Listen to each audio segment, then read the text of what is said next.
You're listening to the ESO Network, your station for all things geek. Hello and welcome to episode 106 of the Soul Forge podcast.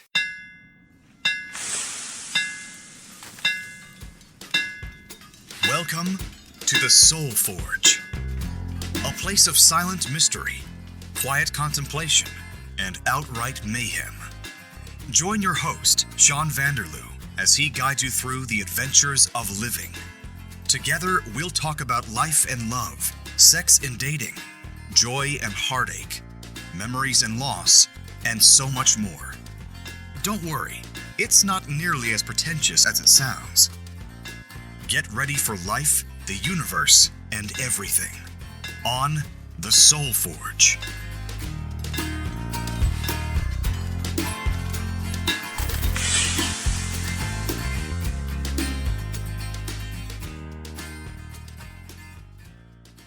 I'm your host today, Heather, and we have a special guest in the Forge today. You may know him from the Rusted Robot podcast. It's Sean Vanderloo. How are you, Sean? I'm good. I'm glad to be here in your Soul Forge studios. Yeah, I'm great. It's so great to have you here. I'm not quite familiar with the place, but it's great. Yay! Yay. As most of you know, Sean's having a crisis, and we're here to follow up with that crisis. How do you feel about that? I feel like it's about time. Okay. I'm going to be somewhat nice to you today. You are? I am, because that's just how I am. Well, I appreciate it. So when I listened to the podcast the first time, I was very nervous. To listen to it? To listen to it, because I was concerned about you because you weren't acting normal. You were very standoffish with me, and we usually talk every day. So it was odd leading up to that. So when it put out, I was like, oh, I have to listen to that like right now. And you did? And I did. And then I was more concerned. Right, as one would be, I guess. Yeah, and then you left on your trip. Yeah. And I had to wait. Yes. But I listened to it again, and I noticed that it wasn't as bad as I was thinking it was. Yes, I can tell that something's going on. I can tell that you're anxious because you jumped around a lot. On that episode. You gave hints, but you didn't actually talk about the things that were bothering you. Really? Really. Like, you're worried about the end of the world and orangutans. Yes. And you talked about, with your mom and Bridget, and there's a connection. But you didn't go into it. You just jumped from there to other things. And then it was like, oh, and then there's the Cheryl. I've had a relationship on and off for 3 years. But I don't talk about it, and maybe she'll talk about it sometime. Okay, so I just kind of touched on all the things. Yes, you touched on all the things. But I didn't dive deep into each specific piece. No, you did not. Okay. We're not going to jump into everything today. Good. Because that would be a long episode. That would be one long episode. But we'll start with what I take out of this. Fear, anger, and anxiety. Yeah. Is what I take out of it. You don't sound like someone who's depressed. What I feel from you is this confusion, and it's making you anxious, and you have this fear of the end of the world and anger at the human race for not protecting it. Yeah, that sounds about right. Fear of being alone, maybe some resentment of being left by the people that you feel were supposed to protect you and love you. Mm-hmm. And they kind of coincided maybe in the same year. Yeah, it did. And for those of you who may not be following along, Sean did mention that his mother passed away on his ex-wife's 35th birthday, which makes it a date he will never forget. True enough. For multiple reasons. Yes. So, my big question of the day is, do you find it hard to separate the loss of your mom and the collapse of your marriage? Do I find it hard to separate those two facts? Yes. Yes, because they're intertwined. And them being intertwined, can you elaborate a bit more on that? I think so. I guess the best way to put it is when Mom passed, I shut down, and communication kind of disappeared with Bridget, and we drifted apart, and things fell apart because of it. So, because the one thing happened which caused me to act in a certain way, I lost the second thing. So, do you believe that if your mom would still be around, you'd still be with Bridget? I don't know, because Bridget has flaws of her own, which may have caused the marriage to collapse anyway, but there's no way to know. But it was definitely, this was the catalyst of... I think it was. Okay. It was a major factor. Do you think maybe that had something to do with your maturity level within your marriage? Maybe. Because that's a significant thing, losing a parent. Yes. I don't know if maybe the two of you were ready to be in that situation. No one's ever in that place, but could she give you what you needed? Was she... No. I'm sure she tried, but... She was there for me during that week after the loss, and I couldn't have done it without her. Couldn't have survived. But we'd only been together since 2012, and this happened in 2014, so we didn't have enough history behind us, I think. I would agree with that. I know that in my own relationship, losing a parent is really hard if you haven't lost a parent. You cannot relate to what someone else is going through until you lose a parent. Right, and that happened at the end of March. And in, I believe, June, her parents split up. So they were still alive, they just weren't together anymore.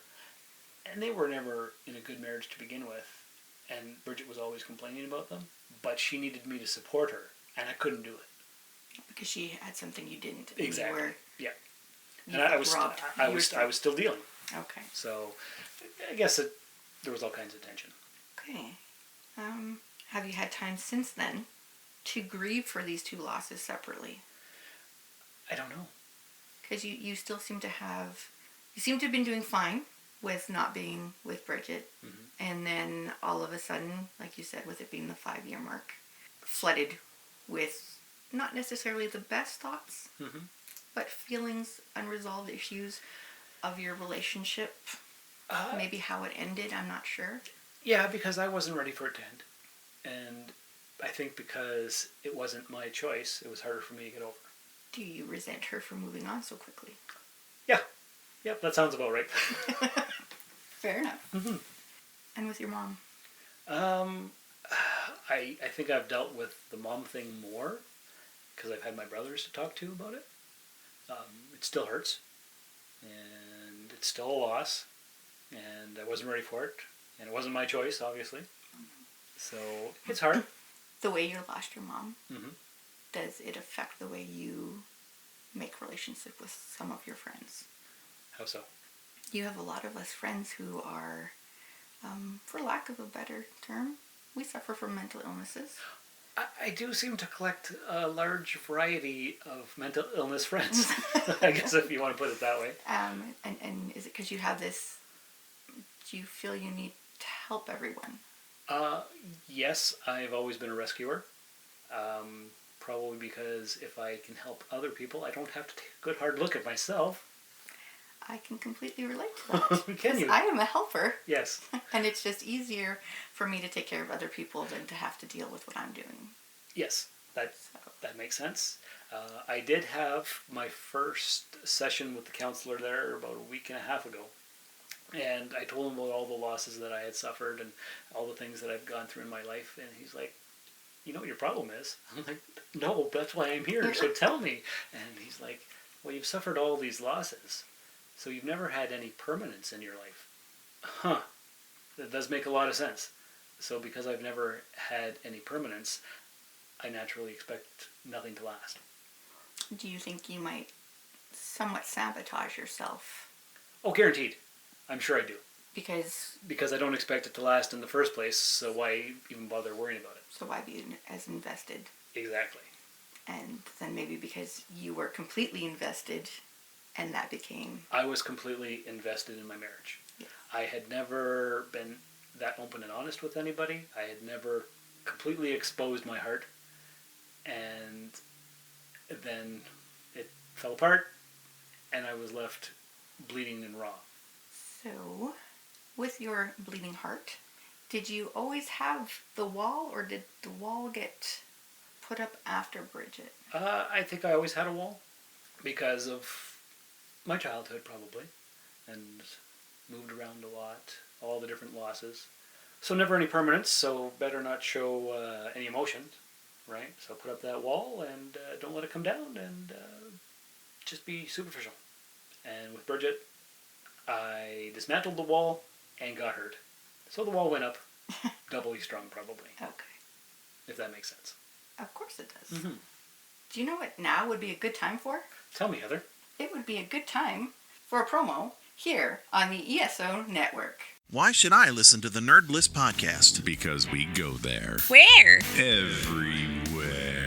Human sexuality. They don't care what's in your pants, they love you anyway. Time travelers. The problem is time will back with you. Politics and fandom. What Star Wars has been prior to Disney. It is a white male-driven universe. Find us at nerdblisspodcast.com. And on social media at NerdBlissPod, part of this complete breakfast and the ESO Network. The Nerd Bliss Podcast. Listen!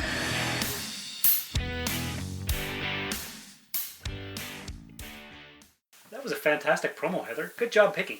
Indeed. Okay, so let's move a little bit from there. Good idea. And, do you struggle with where you are versus where you expect it to be? You mean in general? In general. That's the funny thing. I never had any specific expectations for my life.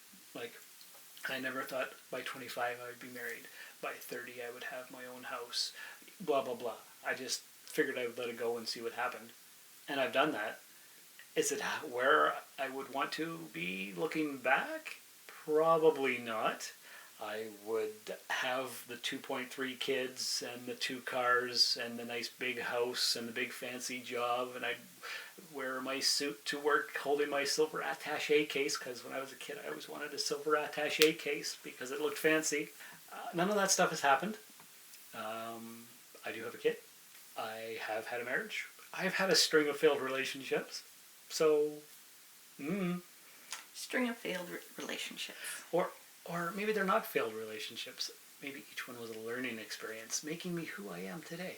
Well, that's pretty much where I was going. Because can you accept that everything that's happened is actually helped you become the person you are right now? Good. And how do you feel about the person you are? See, that's the funny thing. Everybody says, if I hadn't had these experiences, I wouldn't be who I am today. And I always say, maybe who you would be today would be somebody better if you hadn't had those experiences. But there's no way to know. So, I don't know. You don't know? I don't know. I know I'm more comfortable with who I am than I have been. I think being a podcaster and putting myself out there has allowed me to take a good hard look at myself, accept certain things, work on certain things. And I know I still have areas of opportunity, places where I need to grow, and other places that I need to improve upon. But I'm doing the best I can. Of course. And that's all you can ask of yourself. Well, yeah, I can't do better than the best, because the best is the best I can do, right? And your best always changes. It does. Today's best is not necessarily the same as tomorrow's best, but it's your best. That's right. So, you're a pretty easygoing guy most of the time. Mostly. I don't think I've ever actually seen you angry. Probably not. And that brings me to, do you think you process anger in a healthy way? No. What do you do with your anger? I bottle it. Have you had it explode at all? I don't think so. So lately you've had these moments where you've been angry and frustrated at what could be seen as stupid little things. Yeah. Because your patience is running out. Well, that's true. Yes, so maybe little micro explosions. Like when my scanner at work wasn't working properly, I smashed it on the ground and the battery came out. And then I had to reassemble it. It didn't break, luckily, because that would be bad. But, yeah. But you had that moment where Yes. Yep. where your anger escaped a little bit. Yeah. Do you think maybe you should talk to your counselor about coping and healthy ways to deal with anger? It's definitely a good idea. I could do that at my next session, probably. Yeah, I think maybe it would be a good thing. And I know that we don't want it to go on forever. So my last question for you today is: there's something about yourself that you are afraid to admit to yourself that may be standing in the way of your happiness? Whoa. I don't even know how to answer that. Like, am I self-sabotaging my own happiness? So you've had this time to look at yourself. Yes. Right? Yes. Because we discussed that. We knew that we were going to do this before. Yeah. So you've had this time to reflect on where you are and how you're feeling. And when I asked you lately, you're feeling much better. But have you learned anything about yourself that you know for sure is stopping you from being your truest self or your happiest self? I have a hard time telling people how I feel. Like, coming out and saying exactly 100% what's on my mind or in my heart, because I think people might be overwhelmed, or they might be hurt, or not agree with whatever I have to say. So that is something that doesn't allow me to live truly, fully and freely, because I'm always concerned with other people. So if I could just be blunt, that I might not have a lot of friends, but I would have the right ones, as they say. Yes, you would.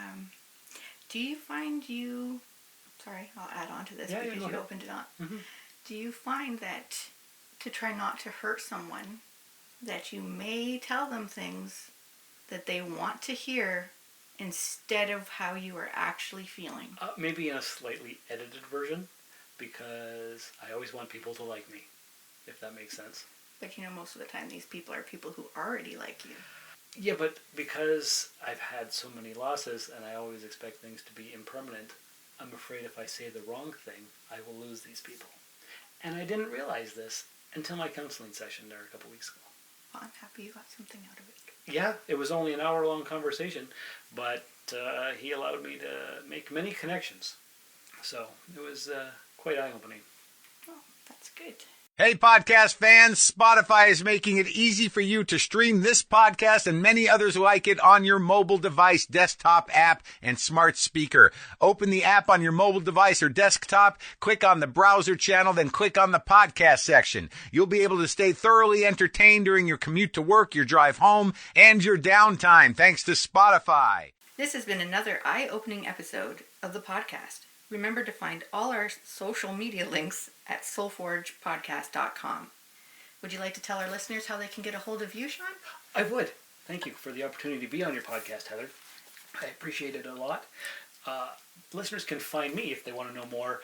I'm on Instagram and Twitter at Darth Vader Lou. That's Darth Vader with L-O-O in the end. I also have a YouTube channel where all my podcasts can be listened to, and other crazy videos that I posted. Just go to YouTube and look up my name, Sean Vanderloo, and they can find all my stuff there. And like you said, your podcast here, soulforgepodcast.com, has all kinds of social media links too, apparently. Feel free to click on those. I certainly will. And I'm also going to leave a review in the podcast store. That would be great. Wouldn't that be awesome, especially if your listeners did that too? Yes, if you could all give us 5-star rating and share us with your friends, that would be great. And thank you for joining us at The Forge today, again with our special guest, Sean Vanderloo. And remember, when you bring peace to your past, you can move forward to your future. This has been another episode of the Soul Forge Podcast. Find us on Twitter at SoulForgePod, or email the show via soulforgepodcast@gmail.com. Soul Forge is a production of Sean Vanderloo and Friends. You can find Sean on Twitter and Instagram at Darth Vaderloo. Remember to visit soulforgepodcast.com for all of our social media links, and share the show with everyone you know. Thanks for stopping by the Forge. We'll keep the fires lit until your next visit. I'm happy you can edit. I can. This might be a good time for a promo. Okay. What am I supposed to say again? You say, hey, you know what? That would be a good time for. And I'll say, what? Hey, you know what? Yeah, sure. It's good for what now, Sean? It's all good. Say, do you know what now would be a good time for? Do you know what now would be a good time for? Tell me, Heather. It would be a good time, and I can't read your writing, For a promo. for a promo for the... Here on the ESO Network. for here on the ESO network. Try again. Okay. For a promo. For a promo here on the ESO network. That was a fantastic promo, Heather. Good job picking. Yes, indeed. This has been a broadcast of the ESO Network. Be part of the crew and help support our shows by donating to our ESO Patreon or by shopping through Amazon.com or the TeePublic store, which can all be found at www.esonetwork.com. The ESO Network, your station for all things geek.